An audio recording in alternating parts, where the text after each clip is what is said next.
Bonjour, pour cette table ronde, je reçois Jean-François Chory de chez Advenis Reim. Bonjour. Jean-François. Et qui est aujourd'hui avec les deux CGP du jour, Ève-Marie Dion de chez EMD Patrimoine et Bonjour. Jérôme Russac de LEA Finance. Bonjour, merci d'être avec nous. Je vais vous poser une petite question. Aujourd'hui, vous venez nous présenter une SCI au sein d'un contrat d'assurance vie. Alors vous, on vous connaît plutôt en SCPI. Pourquoi vous vous êtes lancé sur ce terrain-là? Alors rapidement, Oui, rapidement. on a lancé la SC Advenis Immo Capital dans la logique de démocratisation, grosso modo, de notre expertise sur nos SCPI, puisque nos deux SCPI sont 100% allemandes pour l'une, la SCPI Eurovalis, et l'autre Elialis sur l'Europe du Sud. Oui. Et donc, elles sont assez clairement définies dans le patrimoine, on va dire, et dans l'univers des SCPI. Et on a voulu lancer une société civile pan-européenne qui va être toute classe d'actifs et tout investissement en termes géographiques. Donc ça, c'était grosso modo trouver une réponse beaucoup plus large en termes d'investissement et aussi donner un accès via l'assurance vie à nos SCPI qui sont pour plus de 90% souscrites en direct et non pas par le biais des contrats d'assurance vie. Alors là, je vais laisser la parole à nos experts du jour. Ève-Marie Dion, quelle est votre première question? Alors du coup, aujourd'hui, donc vous l'avez précisé, on va retrouver certainement vos thématiques pour lesquelles vous êtes fait connaître à travers vos deux SCPI. Est-ce qu'aujourd'hui, on va retrouver parfaitement ces thématiques, et notamment l'immobilier allemand, dans la société civile? Alors le premier investissement qui a été fait l'année dernière dans la société civile Advenis Immo Capital, c'est un actif allemand. Donc pour répondre à votre question précise, oui, en fait, la vocation de la société civile, c'est de nous permettre d'utiliser notre savoir-faire sur l'Europe du Nord et l'Europe du Sud en direct. Donc une bonne partie du patrimoine à terme, et dans la durée, c'est déjà le cas aujourd'hui, mais au fur et à mesure de la constitution de ce patrimoine, va être en Allemagne et en Europe du Sud en direct, et peut-être dans d'autres pays. Et l'autre pan des investissements va être fait plutôt sur des fonds institutionnels qui ne sont pas accessibles aux clients directs parce qu'il faut plusieurs millions d'euros pour rentrer dans ces fonds. C'est des fonds de grandes maisons internationales, sur du résidentiel Europe, sur du data center. On vient de prendre un ticket sur du data center Europe et sur d'autres thématiques, la santé par exemple, sur lequel on n'est pas expert. Et on va donc utiliser des équipes spécialisées, reconnues comme telles, pour effectivement faire une diversification et se servir aussi de leur performance. Alors je rebondis justement simplement à une chose. Quel va être l'indice de corrélation entre la société civile et vos SCPI? Alors très diversifié pour le coup, parce qu'aujourd'hui, si vous regardez nos deux SCPI, elles sont pratiquement 100% en bureau. La SCI, à ce jour, elle doit avoir à peu près 20% en bureau. Donc la décorrélation déjà par classe d'actifs est beaucoup plus importante. On cherche à avoir une décorrélation vraiment forte sur les classes d'actifs et aussi géographique, puisque dès aujourd'hui, nous avons des actifs en UK, nous avons des actifs sur les pays nordiques, nous avons des actifs au Portugal, pour citer que ces pays-là qui ne sont pas présents dans nos deux SCPI. Très bien. Si on parle, je rebondis, si on parle d'SCI ou de SCPI, selon vous, c'est quoi les avantages et les inconvénients d'investir dans une SCI? Alors dans la SCI, il y a plus de liquidité. Ça fait partie effectivement des contraintes d'une société civile aujourd'hui. C'est une obligation d'avoir au minimum 5% de liquidité tout le temps sur une SC, ce qui n'est pas forcément le cas d'une SCPI. L'autre point fort, je pense, c'est l'AVL. L'AVL, elle est hebdomadaire sur une société civile dans le cadre d'un contrat d'assurance vie en unité de compte. Donc vous pouvez rentrer et sortir beaucoup plus facilement au même titre qu'une autre UC. Et vous avez aussi, pour moi, en tout cas, par rapport à notre politique d'investissement, une diversification encore plus large en termes de classe d'actifs et donc, je le disais, en termes de géographie.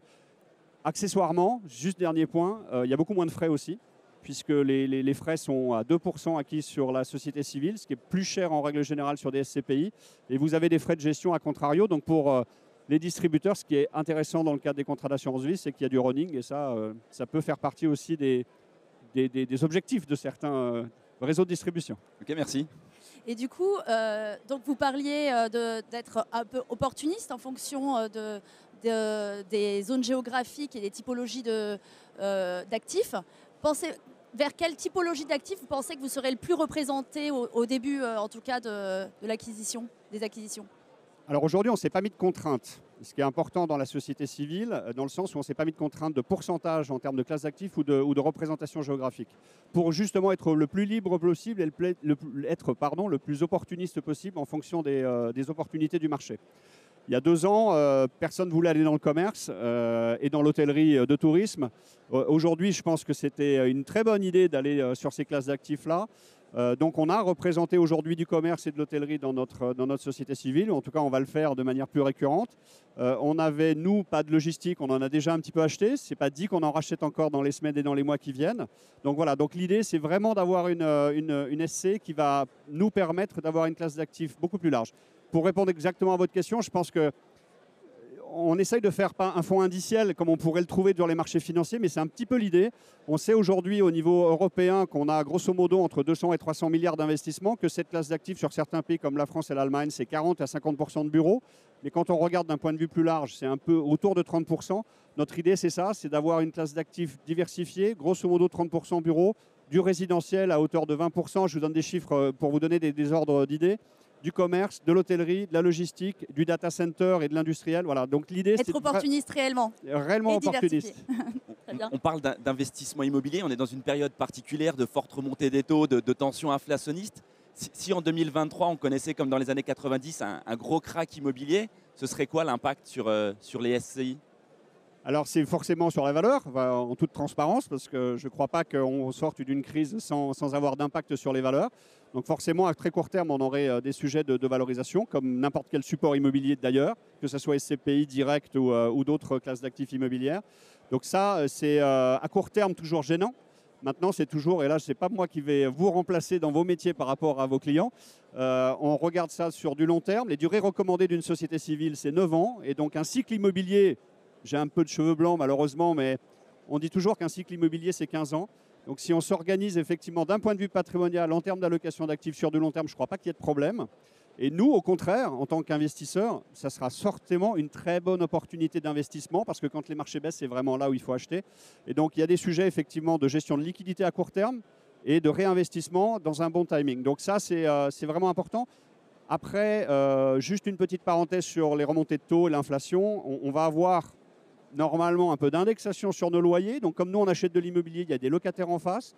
Donc on devrait aussi avoir des croissances, en tout cas des accroissements de nos loyers et donc de nos revenus. Donc oui, la valeur à court terme, en espérant qu'elle revienne sur des valeurs très importantes ou en tout cas plus importantes à long terme. Mais en termes de revenus, ça devrait être aussi intéressant. Ok, là j'ai imaginé le scénario du pire. Votre scénario à vous pour 2023, c'est lequel? En un mot?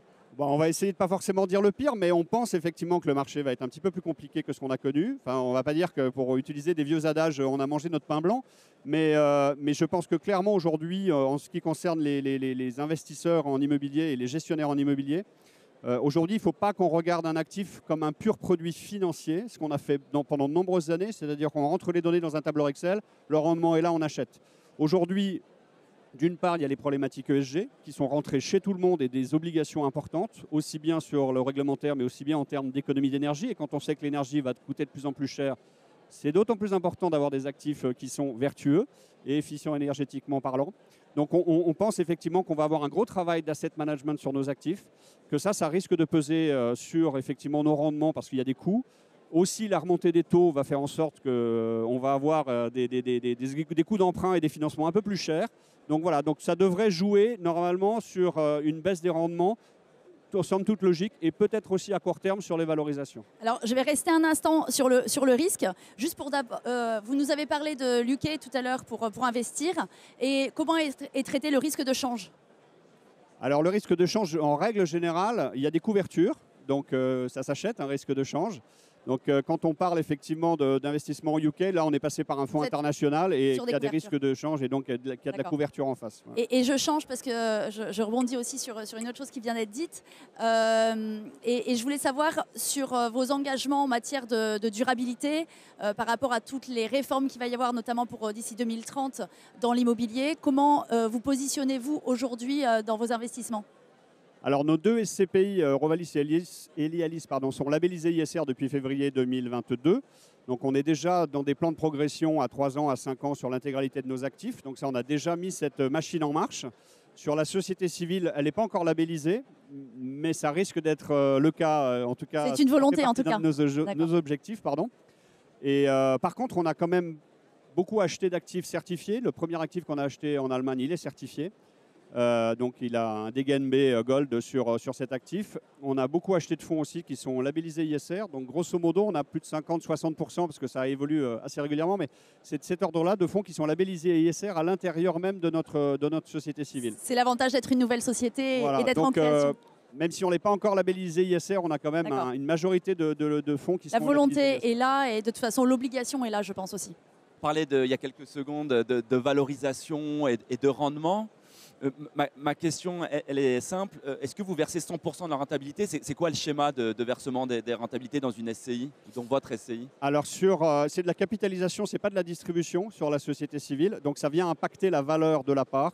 Et donc, oui, l'intégralité des recettes, qu'elles soient des revenus, qu'elles soient des augmentations de part, vient impacter toutes les semaines la valorisation de la part. Et du coup, je rebondis aussi là-dessus, l'objectif de rendement pour 2022, mais surtout pour les années suivantes. Alors notre objectif de rendement, il est affiché autour de 4% sur du long terme.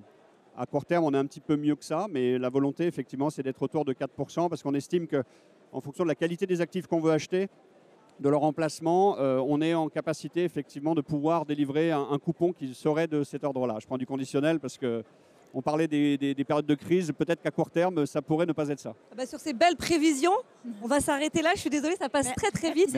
Merci d'avoir été avec nous aujourd'hui en tout cas. Merci beaucoup. Merci, bonne journée. Beaucoup.